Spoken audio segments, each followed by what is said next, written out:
Hello Aquarius, and thank you for joining me. This is going to be a general reading for Sun, Moon, Rising, and Venus for February. Just a reminder that cannot resonate for everyone, so do take what fits and feel free to throw the rest away. Alright, so let's get into this. For Aquarius, Sun, Moon, Rising, and Venus for February. That's too many. I will take that one now, that fell out by itself. Four of Swords,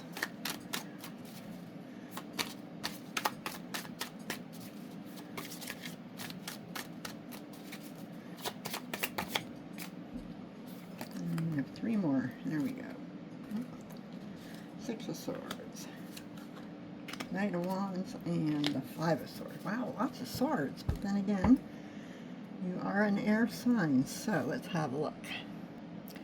Alright, so let's walk through this spread as a story. Feels like a journey of rest, transition, action, and learning from conflict. Interesting. So we start with the Four of Swords, which immediately sets a tone of rest, reflection, and recovery. Something has left you drained mentally, emotionally, or physically, and this card is a call to pause and recharge. It's that moment of saying, I need to step back before I move forward. For example, you might take a short break from a stressful project, step away from social obligations, or spend time alone to reflect on a recent conflict. Next, we have the Six of Swords, which shows a transition or moving away from difficulty. After resting and gaining clarity, you're ready to leave behind turbulence and sail toward calmer waters. This can be literal, like relocating, or metaphorical, like leaving behind old habits, thought patterns, or toxic relationships. It's a sign that the journey isn't over, but you're moving in a healthier direction. And then comes the Knight of Wands, which brings action, boldness, and enthusiasm. After reflection and transition, there's a surge of energy. You're ready to take risks, pursue a goal, or explore something exciting. This is the spark of adventure or ambition. For example, after a period of careful planning, you might suddenly dive into a creative project, a new career path, or commit to a challenge that you've been contemplating.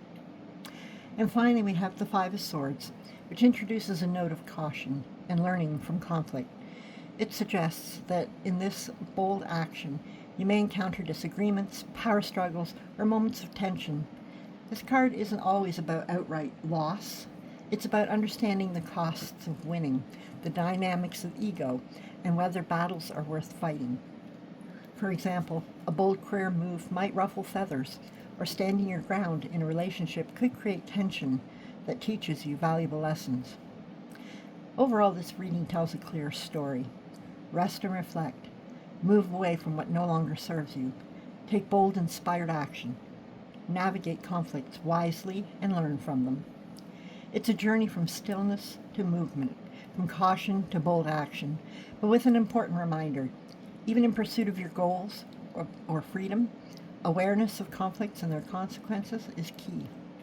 Essentially, the spread is saying you're recovering, leaving old difficulties behind, ready to take bold steps forward, and learning which battles are worth your energy along the way. So let's get some clarifiers and see if we can get a little more detail. For Aquarius, please, 2 cards to clarify the Four Swords, please.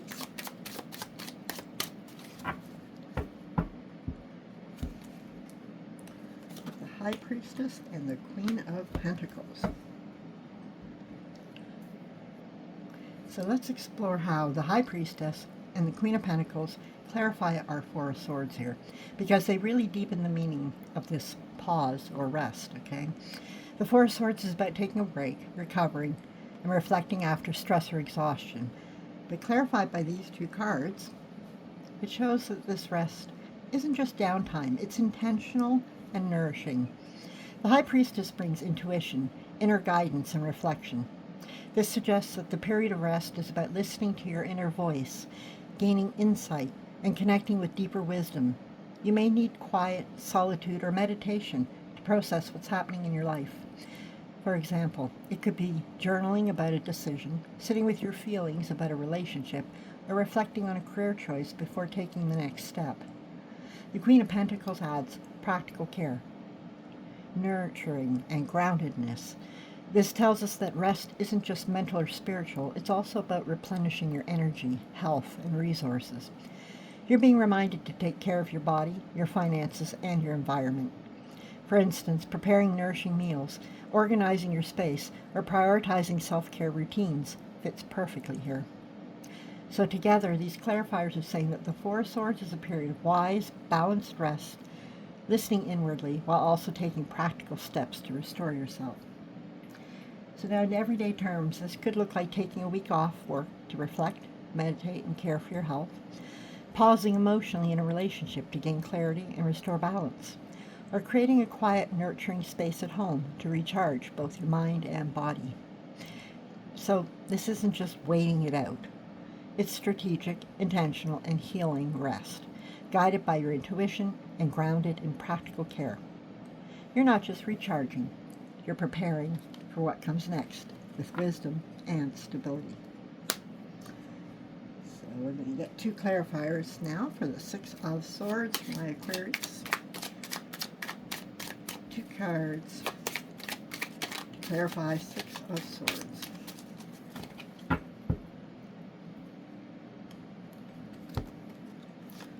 Four of Cups and Three of Wands. Alright, let's take a look. Okay, so the Six of Swords is about moving away from difficulties, right? Going towards calmer waters physically, emotionally, or mentally. But clarified by the Four of Cups, it shows that this transition is motivated by a sense of dissatisfaction or emotional stagnation. You may be feeling unfulfilled, bored, or disconnected in a situation, and it finally pushed you to leave. For example, you might feel done with a job that no longer challenges you, a friendship that feels one-sided, or a mindset that keeps you stuck. It's not a dramatic crisis. It's more of a internal recognition that something isn't resonating with your heart anymore. Now, the Three of Wands adds a very forward-looking, strategic, and hopeful energy. It shows that you're not just leaving aimlessly. You're moving toward new opportunities, growth, or expansion. This clarifier says that while the past may have felt stagnant, you already have a vision or a sense of what lies ahead. You may be anticipating new experiences, exploring distant possibilities, or waiting for your efforts to manifest. So together, the Six of Swords isn't just about leaving, it's about leaving in order to pursue emotional fulfillment and future growth. Okay?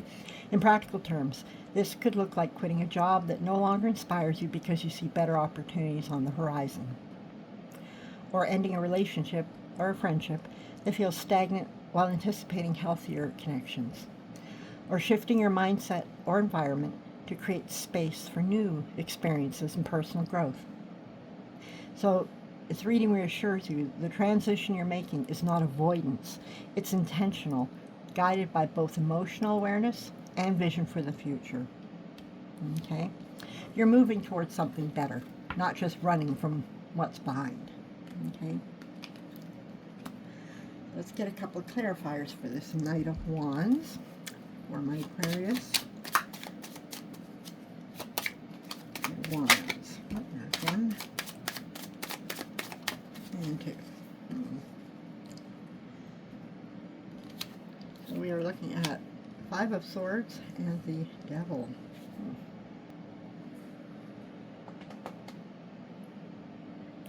Okay, so the Knight of Wands is bold, passionate, ready to act. It's the energy of moving forward with enthusiasm, chasing goals, or diving into a new adventure. But, clarified by the Five of Swords, it warns that this bold action might come with conflict, ego, or a sense of winning at all costs. You could be moving forward impulsively without fully considering the impact on yourself or others. For example, a career move or a relationship pursuit could ruffle feathers, spark rivalry, or lead to regret if approached recklessly.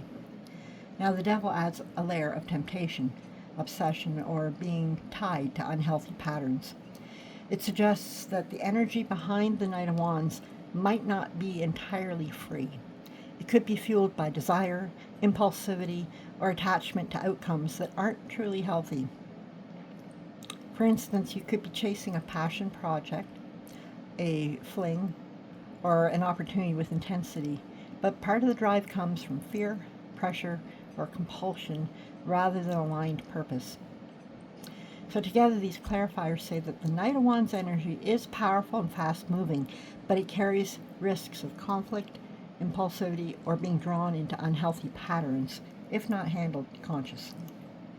So in practical terms, this could look like pursuing a new project too aggressively, causing tension with colleagues or partners, or it could be acting on desire without considering long-term consequences, like rushing into a relationship or a financial decision, or feeling compelled to act or win in a situation, even if it's not ultimately healthy for you. The takeaway is, your fire and ambition are real strengths, but temper them with awareness. The Knight of Wands wants boldness, but with the Five of Swords and the Devil, the reading encourages strategy, self-awareness, and ensuring freedom from unhealthy attachments before charging ahead. All right, and finally we have the Five of Swords. Let's see what more we can find out. Aquarius, 2 cards to clarify. Five of Swords, please. Five of Swords, 2 cards.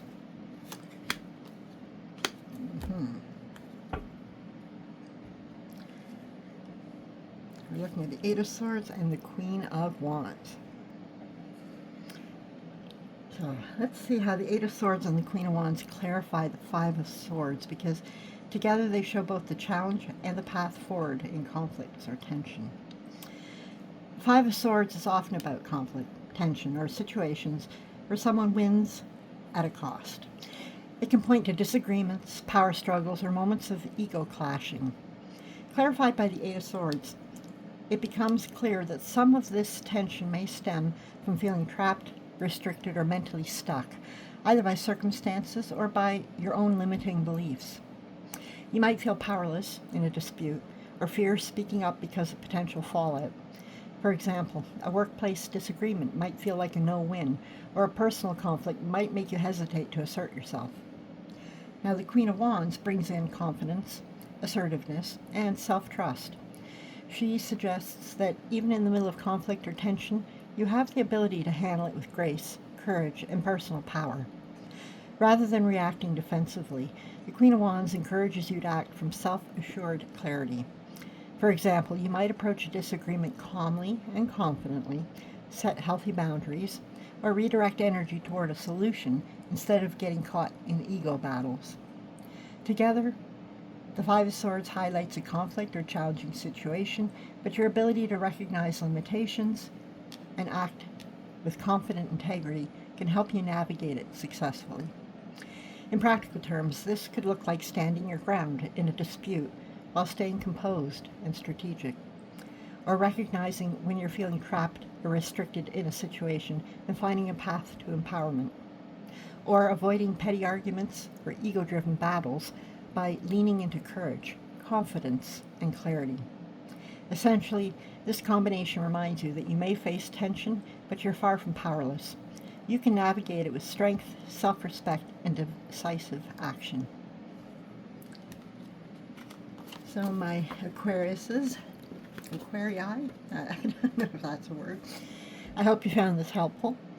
If you did, please give it a thumbs up, and we'll get the word out to others. You can also subscribe and tap the notification button if you want to know when I'm uploading new content. Otherwise, I do thank you again for joining me, and I will look forward to seeing you next time. Until then, stay healthy and happy, and we'll see you then. Bye-bye.